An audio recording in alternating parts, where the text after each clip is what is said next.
பள்ளிக்கூடத்துக்கு அந்த ஸ்கூல்களுக்கு அனுப்புவதற்காக நம்முடைய செலவுகள் அதிகமாக இருக்கும்.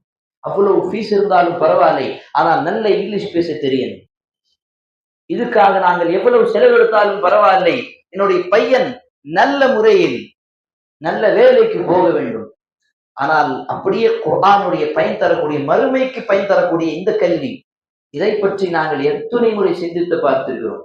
நம்முடைய பிள்ளை வாழ்க்கையில் இதை பற்றி நாங்கள் எத்தனை முறை முயற்சி எடுத்திருக்கின்றோம்? அல்லாஹ் அக்பர், அல்லாஹ் பாதுகாக்க வேண்டும். மதரசாக்களை பாருங்கள், எவ்வளவு சில நேரம் கண்கள் இருந்து அவ்வளவு கவலைக்குரிய ஒரு கண்ணீர் வரும். ஏன் என்று தெரியுமா? பள்ளிவாசல் இருக்கக்கூடிய இமாம்களும் பள்ளிவாசலுடைய நிர்வாகிகளும் அழைப்பு கொடுப்பார்கள். ஃப்ரீயாகவே பள்ளிவாசல் வந்து அசருக்கு பிறகு பிள்ளைகளை கற்றுக் கொடுக்கலாம். என்னது? குர்ஆன் மறுமைக்கு தேவைப்படுகின்ற முக்கியமான விஷயம், இந்த உலகத்துக்கு பயன் தரக்கூடிய மிக முக்கியமான விஷயம். பேச்சுகளிலே சிறந்த பேச்சு என்று அல்லாஹ்வுடைய தூதர், அல்லாஹ்வுடைய பேச்சு இந்த குர்ஆனை சொன்னார்கள்.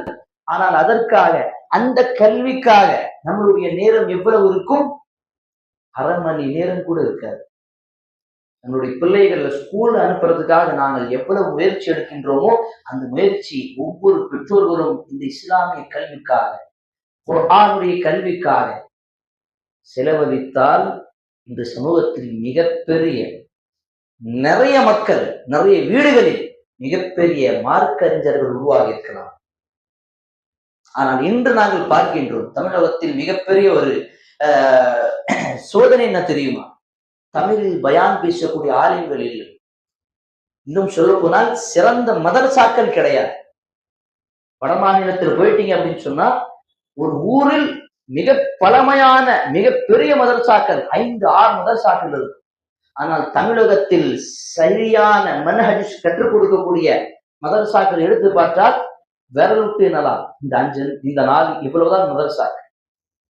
அப்ப இந்த மதரசாக்களுக்கு, இந்த பள்ளிக்கூடத்துக்கு, இந்த இஸ்லாமிய மார்க்கத்திற்காக நாங்கள் எவ்வளவு அக்கறை எடுத்து நாங்கள் செலவழிக்கின்றோம்?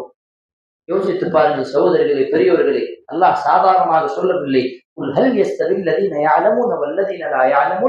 அறிந்தவர்களும் அறியாதவர்களும் 2 பேரும் சமமானவர்களா என்று அல்லாஹ் கேட்கின்றார்.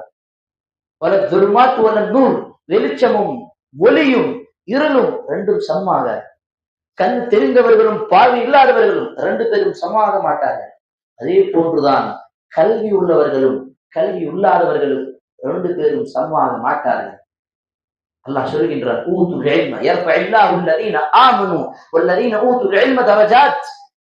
எவர்கள் கல்வி ஈமான் உள்ளவர்களாகவும் கல்வி உள்ளவர்கள்